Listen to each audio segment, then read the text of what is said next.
Another storm is brewing and could enter the Philippines, just as Typhoon Goring continues its onslaught in the country.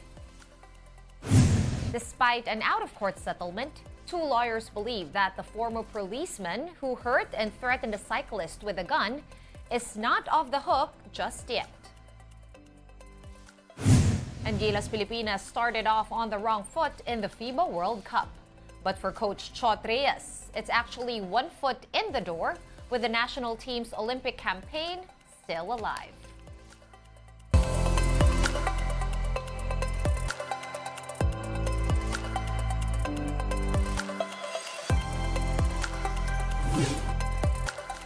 Fast, focused, and fearless. Here's a roundup of stories we're watching now. I'm Sean Yao. PAGASA is closely watching two weather disturbances, one inside and the other still outside the country. Continuing its onslaught is Typhoon Goring, which has weakened from a super typhoon as it moves over the Philippine Sea. At 11 a.m., Goring was 245 kilometers east-northeast of Casiguran in Aurora. It is still packing winds of 155 kilometers per hour with gustiness of up to 190 kph. Goring will either make a close approach or landfall in Batanes on Wednesday. After that, it will cross the Taiwan Strait before making landfall over southeastern China. Meanwhile, the tropical depression outside the Philippine area of responsibility has intensified into a tropical storm named Haikui. It was last spotted some 2,230 kilometers east of northern Luzon with winds of up to 65 kph. Haikui is expected to enter PAR on Wednesday evening or Thursday morning. It will then be named Hana once it's inside the Philippine monitoring zone. Moving on to other news, the Philippine National Police has revoked the gun license of a retired cop who recently figured in a road rage incident.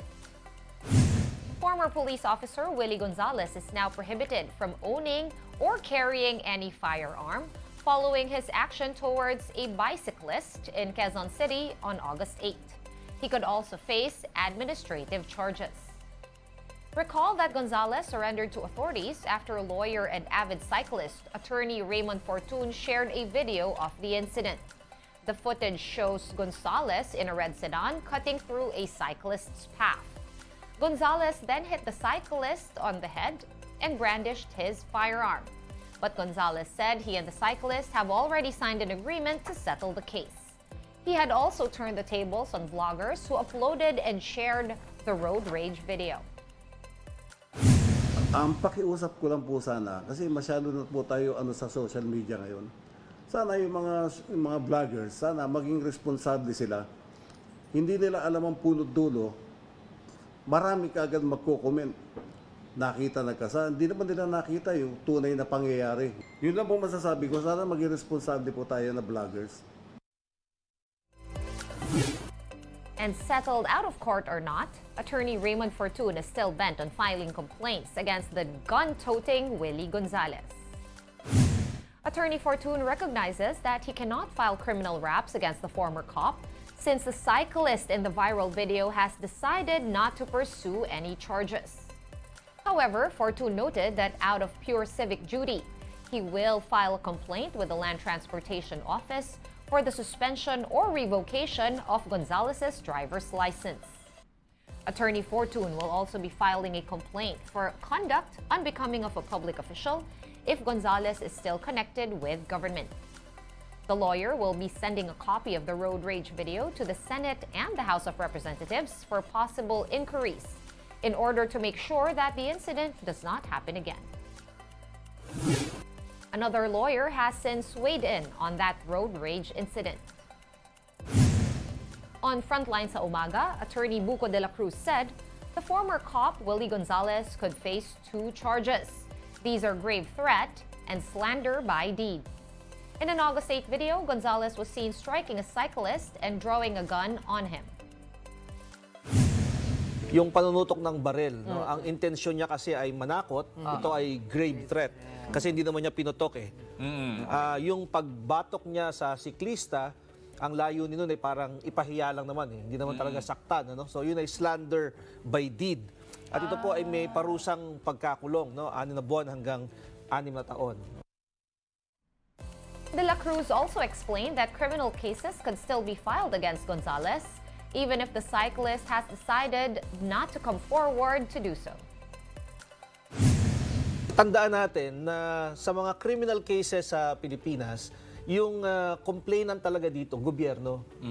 Kaya ang title ng kaso sa atin, People of the Philippines versus yung pangalan ng akusado. So yung yung biktima, technically, ay testigo lamang ng gobyerno. We have more stories for you after this quick break. Keep it here on One News.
Thanks for staying with us here on One News Now. I'm Sean Yao.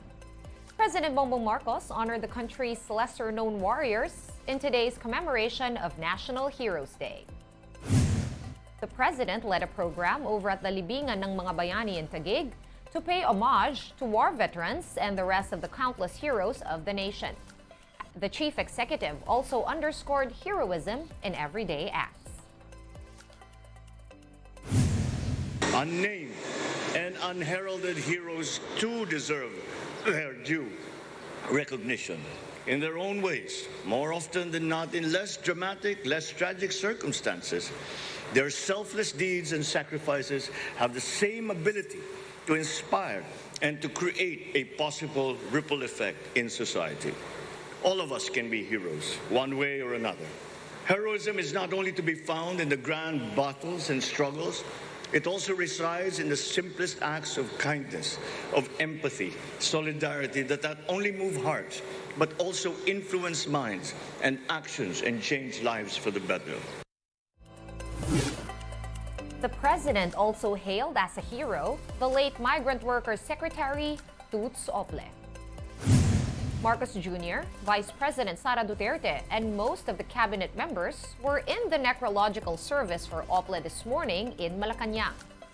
There, the president offered a eulogy followed by a message from the bereaved family. The official passed away at the age of 61 on August 22 after years of battling breast cancer. We now give you a quick look at today's other top stories. Another oil spill threatens the Verde Island Passage just 6 months after the MT Princess Empress tragedy. A group called Protect Verde Island Passage claimed that a vessel sank off the protected area due to strong rains. The boat was on its way to Palawan from Navotas. The Batangas PDRRMO earlier said that the cargo was sealed, which could prevent a spill.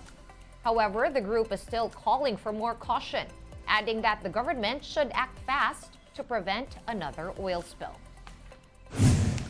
Over 22 million students will be returning to schools tomorrow, Tuesday, August 29, for the official opening of classes. The Education Department assured that it is all systems go for the start of the new academic year. Classes will be mostly face-to-face, while some schools that are still flooded could go on with blended learning. Also tomorrow, motorists will be greeted with another oil price hike.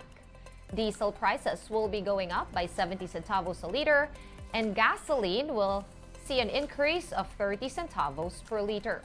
This marks the 8th straight week of price hikes for diesel and the 7th consecutive week for gasoline. Moving on to sports, Gilas head coach Chot Reyes refuses to wave the white flag on the team's FIBA World Cup campaign. Reyes said the national team should shift its focus on the next game against Italy to keep their bid as the best Asian team in the tournament alive. Gilas' campaign took a huge blow after losing to Angola on Sunday. The loss put in peril not just their chances of going to the second round, but also an outright spot in the Olympics. But despite Gilas' 0-2 record, they can still get to the second round. First, the Dominicans will have to beat Angola. Second, Gilas needs to beat Italy by at least 13 points. This way, Italy, Angola, and the Philippines will also have 1-2 records, but the Pinoys will have the tiebreaker. The Filipinos will try to score an upset against the world number 10 team tomorrow night. One News Now will be back tomorrow at 7:30 a.m. I am Sean Yao. We are One News. All sides, all the time.